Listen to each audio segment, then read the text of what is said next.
നമസ്കാരം. University updates ആണ്.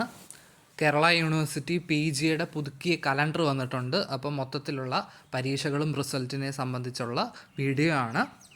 MG യൂണിവേഴ്സിറ്റിയെ സംബന്ധിച്ച് MG യൂണിവേഴ്സിറ്റി ഇപ്പോൾ സിസ്റ്റമാറ്റിക്കായിട്ട് ഓർഡറിലാണ് പോകുന്നത്.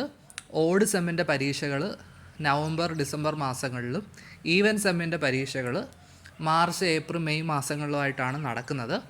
ഇപ്പോൾ ഡിഗ്രി S1-ൻ്റെ PG S1-ൻ്റെ പരീക്ഷ ജനുവരിയിലാണ്. ഇപ്പം അത് കഴിഞ്ഞു. അപ്പോൾ സ്വാഭാവികമായിട്ടും അവരുടെ S2 പരീക്ഷകൾ മെയ് അല്ലെങ്കിൽ ജൂൺ ലാസ്റ്റിൽ S2 പരീക്ഷകൾ പ്രതീക്ഷിക്കാം. റിസൾട്ടുകളും ഇപ്പം പെട്ടെന്ന് വരുന്നുണ്ട്. അപ്പോൾ ഓഡ് സെമ്മ്, അതായത് തേർഡ് സെം ഫിഫ്ത്ത് സെം പരീക്ഷകൾ ഡിസംബറിൽ കഴിഞ്ഞു. ഈവൻ സെം പരീക്ഷകൾ മാർച്ച് മാസത്തിൽ, അതായത് ഫോർത്തും സിക്സ്ത് പരീക്ഷ മാർച്ച് പകുതിയോടുകൂടിയാണ്, തലേന്ന് പിറ്റേന്നുമാണ്. തേർഡും ഫിഫ്ത്തും നടന്ന പോലെ തന്നെ ആണ് പരീക്ഷകൾ. റിസൾട്ടും പെട്ടെന്ന് വരുന്നുണ്ട്. കേരള യൂണിവേഴ്സിറ്റിയെ സംബന്ധിച്ച് കേരള യൂണിവേഴ്സിറ്റി PGയുടെയാണ് പുതുക്കിയ ഡേറ്റ് വന്നത്. അത് നമുക്ക് നോക്കാം. കേരള യൂണിവേഴ്സിറ്റി PG S3യുടെ പരീക്ഷ ഫെബ്രുവരി 23 എന്ന് നമ്മൾ കണ്ടു. ഫീസ് അടയ്ക്കാൻ വന്നു. S4 ക്ലാസ്സുകൾ, PG S4ൻ്റെ ക്ലാസ്സുകൾ ജനുവരി 18 ആരംഭിക്കണമെന്നാണ് പറഞ്ഞത്. S4ൻ്റെ പരീക്ഷ ജൂലൈ 10 ഇനി റിസൾട്ട് വരുന്ന സംബന്ധിച്ച് PG S1ൻ്റെ വാല്യുവേഷൻ തീരാറായി. അതിൻ്റെ റിസൾട്ട് ഫെബ്രുവരി ലാസ്റ്റ് വരും. എന്നിട്ട് S1ൻ്റെ പരീക്ഷ മാർച്ച് പകുതി, അതായത് S3 പരീക്ഷ ഫെബ്രുവരി 23 തൊട്ട് മാർച്ച് ആദ്യം വരെ ഉണ്ട്. അതിനുശേഷം മാർച്ച് സെക്കൻഡ് വീക്ക് S1ൻ്റെ പരീക്ഷ പ്രതീക്ഷിക്കാം. S2ൻ്റെ പരീക്ഷ ജൂണിൽ പ്രതീക്ഷിക്കാം. അതേപോലെ തന്നെ റിസൾട്ടാണ് S2ൻ്റെ റിസൾട്ട് ജൂണിൽ. S3യുടെ ഫെബ്രുവരി 23 പരീക്ഷയുടെ റിസൾട്ട് ജൂലൈ ഓഗസ്റ്റ് പ്രതീക്ഷിക്കാം.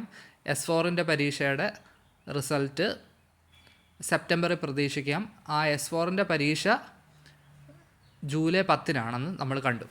ഇനി പുതിയ അഡ്മിഷൻ ഇപ്പം നടന്നുകൊണ്ടിരിക്കുന്ന S1ൻ്റെ പരീക്ഷ മാർച്ച് ഹാഫാണ്. S2ൻ്റെ ക്ലാസ് ജനുവരി 3 ആരംഭിക്കാൻ പറഞ്ഞിട്ടുണ്ട്. S2ൻ്റെ പരീക്ഷ കലണ്ടർ അനുസരിച്ച് ജൂലൈ 1. S3യുടെ ക്ലാസ് ജൂലൈ 15 ആരംഭിച്ച് നവംബർ 20 പരീക്ഷ. S4ൻ്റെ ക്ലാസ് ഡിസംബർ 1 ആരംഭിച്ച് അടുത്ത വർഷം ഏപ്രിൽ 2 S4ൻ്റെ പരീക്ഷ. എന്നിട്ട് ജൂലൈ മാസത്തോടുകൂടി റിസൾട്ട് വരുന്ന രീതിയിൽ അടുത്ത വർഷത്തോടെ സിസ്റ്റമാറ്റിക് ആവും. അതാണ് PGയെ സംബന്ധിച്ച്. ഡിഗ്രിയെ സംബന്ധിച്ച് ഈ കേരള യൂണിവേഴ്സിറ്റി ഡിഗ്രി S1ൻ്റെ പരീക്ഷ നടന്നുകൊണ്ടിരിക്കുകയാണ്. റിസൾട്ട് സെപ്റ്റംബറിൽ പ്രതീക്ഷിക്കാം. S2ൻ്റെ ക്ലാസ് ഡിസംബർ 18 ആരംഭിക്കാനാണ് പറഞ്ഞത്. പല കോളേജിലും തുടങ്ങിയിട്ടില്ല. കലണ്ടർ അനുസരിച്ച് ഏപ്രിൽ 3 S2ൻ്റെ പരീക്ഷ, പക്ഷേ അത് നീട്ടി. മിക്കവാറും ജൂൺ പകുതിയോടുകൂടി കാണും. S3യുടെ പരീക്ഷ ഫെബ്രുവരി 14 ആരംഭിക്കും. അവരുടെ റിസൾട്ട് ഓഗസ്റ്റ് സെപ്റ്റംബറിൽ പ്രതീക്ഷിക്കാം. S4ൻ്റെ പരീക്ഷ ഓഗസ്റ്റ് പ്രതീക്ഷിക്കാം. റിസൾട്ട് ഡിസംബർ ഓർ ജനുവരിയിൽ.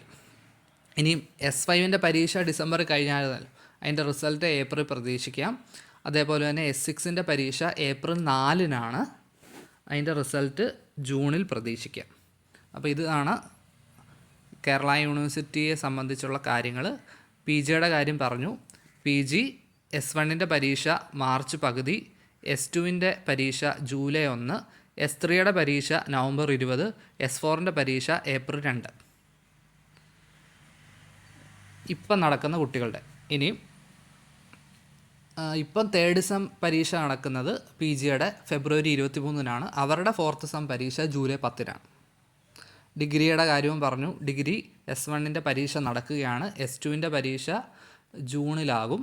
S3യുടെ പരീക്ഷ ഇപ്പോൾ ഫെബ്രുവരി 14, S4ൻ്റെ പരീക്ഷ ഓഗസ്റ്റ് ആവും. പിന്നെ S5 പരീക്ഷ കഴിഞ്ഞു. റിസൾട്ട് ഏപ്രിൽ കാണാം. S6ൻ്റെ പരീക്ഷ ഏപ്രിൽ 4. ഇതാണ് കലണ്ടറും സംബന്ധിച്ച് എക്സാം ഡേറ്റുകൾ. റിസൾട്ടിൻ്റെ ഏകദേശം ഡേറ്റ് പറഞ്ഞതാണ്. അപ്പോൾ ഇത്രയും കാര്യങ്ങളാണ് എനിക്കറിയാവുന്നത്. Thank you.